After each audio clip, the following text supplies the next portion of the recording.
The last piece for setting our own shop is a charcoal forge. We needed to build it to pursue some projects that will be coming up next on the channel, and we decided to film some of it. So enjoy!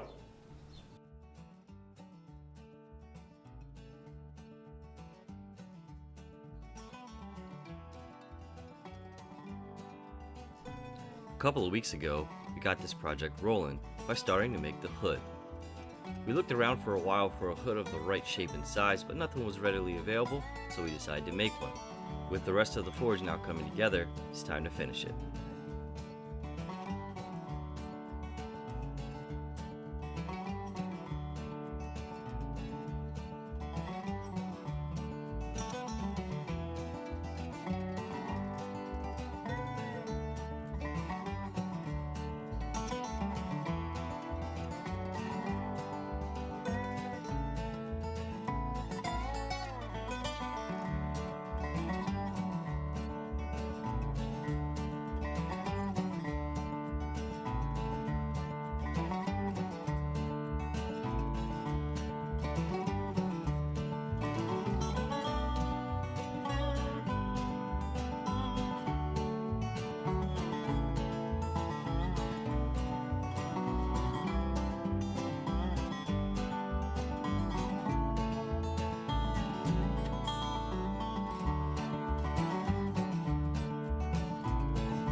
The weld's now finished on our hood. It's time for the guys to figure out the layout for our forge. I need some measurement. And we're gonna go, Boom. This is about exactly what we need. Boom, boom on the outside. That's not what I'm worried about. We need to line up with that perfectly. So that hole. This? Yep. No, with this. We're not cutting a board. Yeah, I know. Side to side, 12 So- inches. This is 12 inches. Okay. Wait. 12 inches in between here too, right? No. You're gonna be like this. This is gonna be the center of your hood. The center of the hood, I'm talking about side to side. Boom, boom. Fine. This is what we do. We can always move this to adjust anyway. This is more important than where this is sitting. Yeah. Yeah. All right. What are you doing? We're going straight around. Yeah.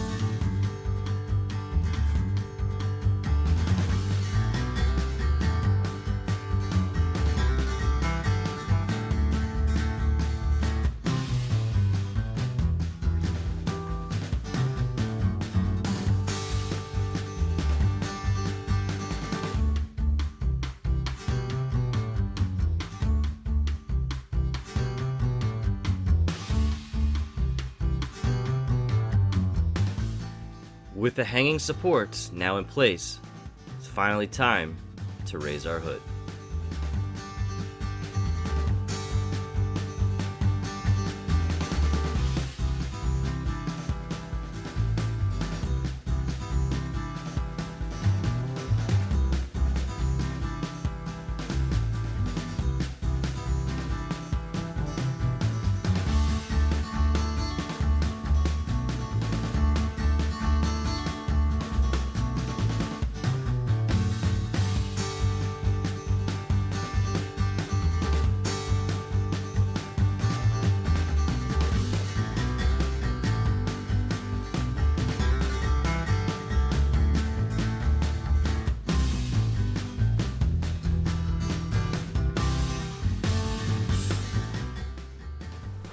So we got the hood mocked up, hung. We used all thread. What is this, like 3/8 all thread, Ilya? Yep. I think. Yeah, so we used the 3/8 all thread, ran it through the top, We got eye bolts up top in the beam, and then we have these adjustable nuts. That way we can get the hood completely level. We have height adjustment in case we need to adjust for drafting.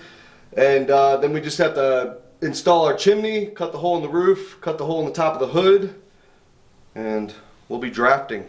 You're excited about cutting a hole in the roof? I'm not excited about cutting the hole in the roof, but that's okay. It'll be good.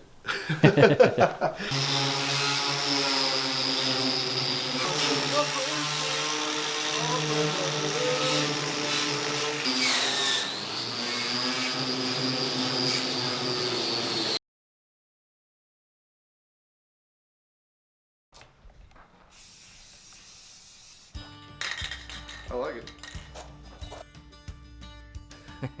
Alright, well now that Chris is happy with the hood, it's time to make the sides of our forge.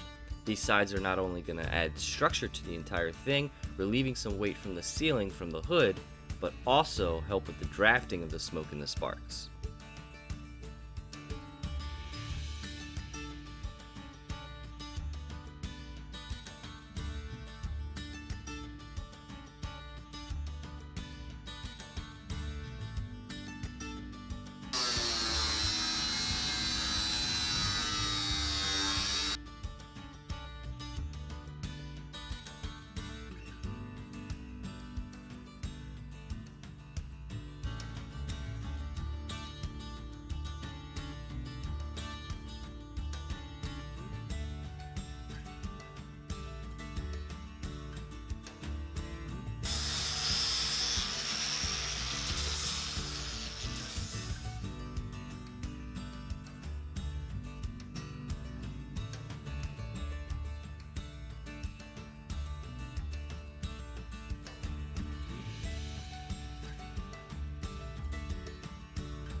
Before we weld our sides in place, Ilya is just giving everything a final tune to make sure we're nice and level all the way around.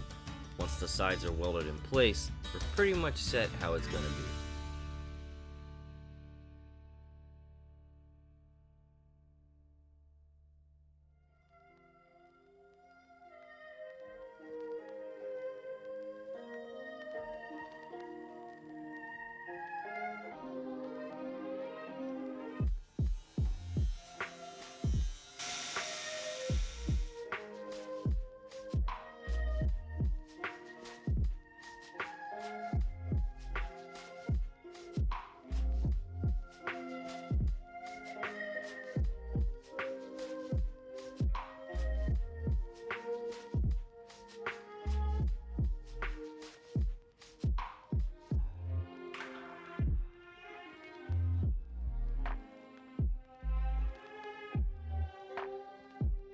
Alright, so we got the hood hung, all the mock-up is done. We welded in these side supports with angle iron and sheet metal. One, it's going to help the hood draft good, as well as support all the structure, the hood, the flue, and everything on top. So it's all good.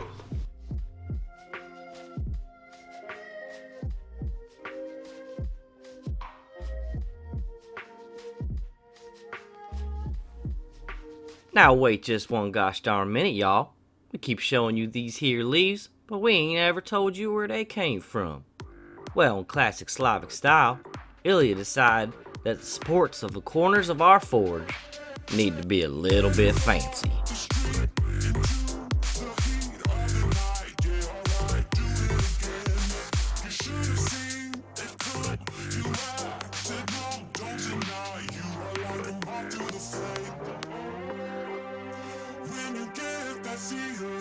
To attach the weight of the hood to the roof, I made some ornamental leaves that are also strong enough to hold the weight.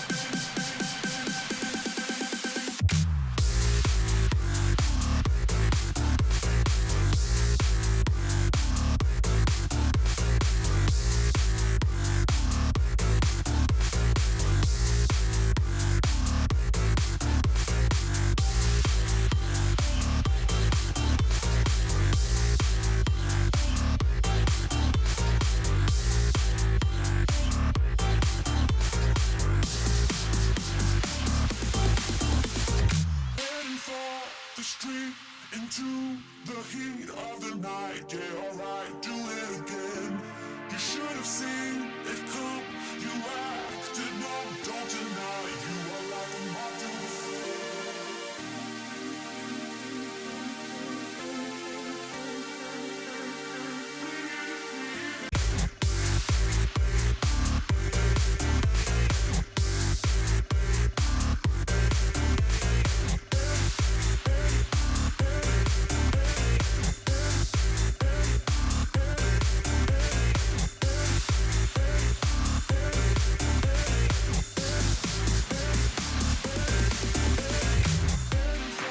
The street into the heat of the night. Yeah, alright, do it again.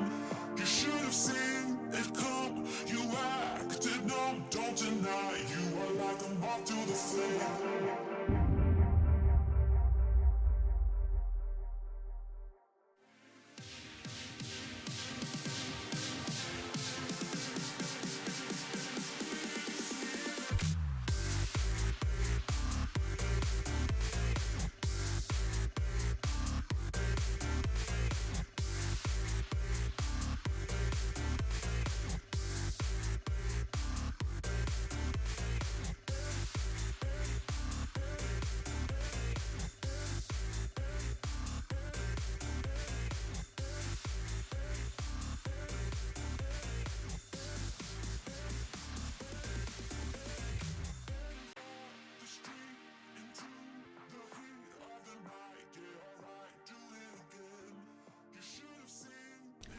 I don't know about y'all, but those are some darn fine looking leaves.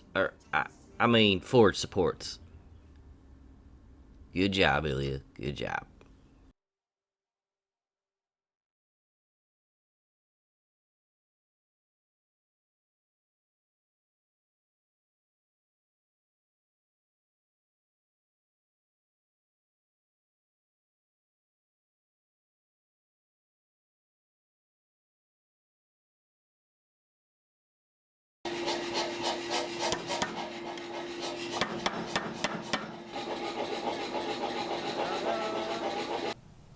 And hello guys, and now a word from one of our sponsors, not that one. This episode is brought to you by Road Rage series of tools. Well, have you ever been cut off in traffic and you just want to tell the other guy something, a piece of your mind, or maybe a couple words? Well, Road Rage series of tools are for you. Check this out. This axe comes with a nice radiator spike to make sure they never cut anyone off again. And in case if they try to run away sneakily from you, you can throw it pretty far.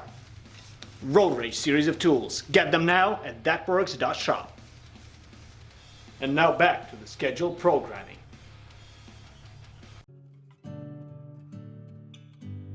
The final steps that we have to do before this forge is functional is to cut a hole in the top of the hood and in the roof and install our flue.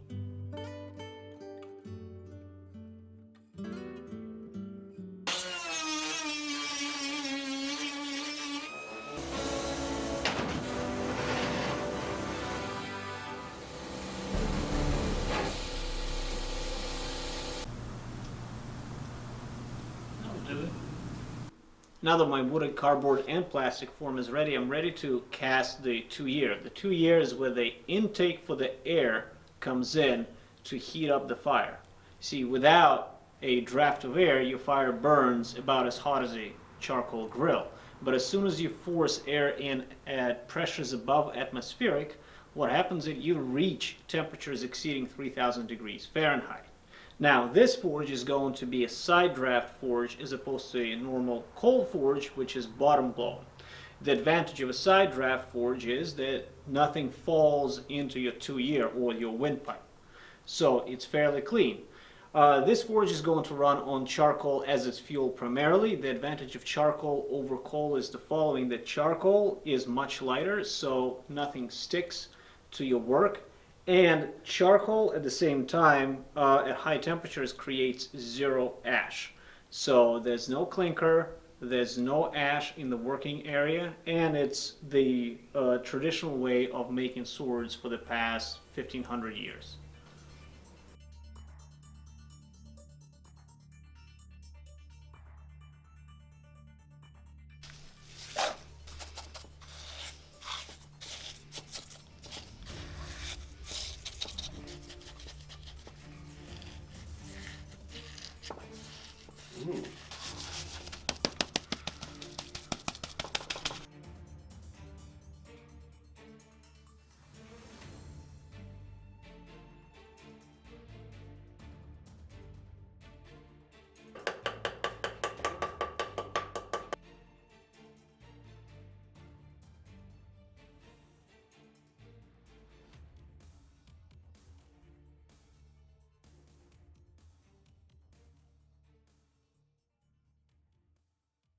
Well, okay, now that the tuyere has been installed, I've cured it overnight, and then I cured it again, and now even heat kill. After that, I'm using some of this high temp, really nice pottery clay to bind all the bricks together. You will watch me assemble the back wall first, so you can obviously see it and how it slopes up, down. I will want to make all my walls modular, so as I am working, if I want to work higher, lower, I can build the walls all the way up into the hood. So let's begin. So the idea is to try to make the walls of the forge modular or semi-modular. We'll probably have to forego some of the more traditional geometries for that, but so be it.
For the end brick, Ilya is going to be using a chipping hammer and basically trimming a brick down to the proper size that he needs so it fits nice and tightly between the final brick and our back wall.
One of the key features of the Asiatic forge setup is the utilization of box bellows. A box bellows, as you might have guessed, look like a box, but it is actually two chambers, the main chamber that creates the pressure by moving a piston, and a minor chamber where the excess air goes in and then goes into the tuyere from there to heat your fire. Now, the main chamber has two intake valves. I have them right here and on the other side. As you push or pull the piston, what happens is the intake valves on either side respectively pull in the air and lock on the other side. And as the pressure inside is built up, the valves in the minor chamber release the air into the tuyere. As a result, you have a functioning double action system of bellows. And considering that in Asia, woodworking has been the craft of several centuries, these bellows would have been quite efficient and cheap.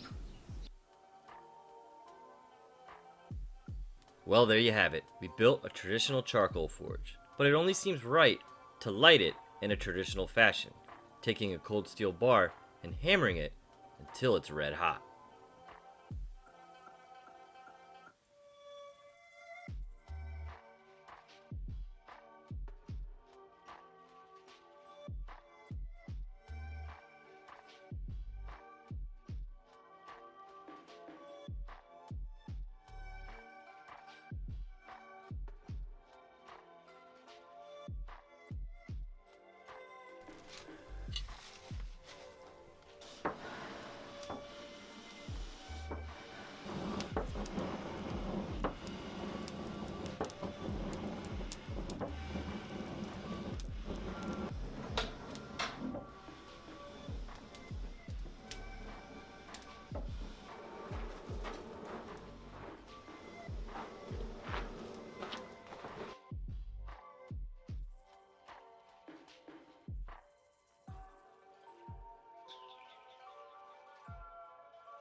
I like the way you work it. No diggity.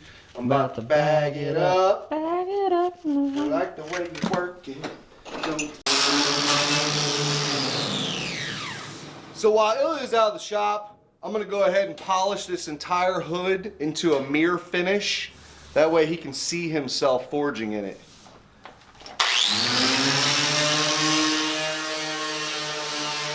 This forge is going to be magnificent. Like Ilya's hair, it will be magnificent. Oh, they are washing this. Did you? You're supposed to wash at least once a month. He uses dry shampoo. Twice a month. I washed my hair a couple months ago. I use the milk of the poppy to wash my hair. Here's Johnny! It had to be done. Sorry. We have our charcoal forge. It's on now. It's time for some more historical and other builds. Make sure you tell us in the comments below which one of those builds you'd like to see next. And as always, we ask you to consider subscribing to That Works.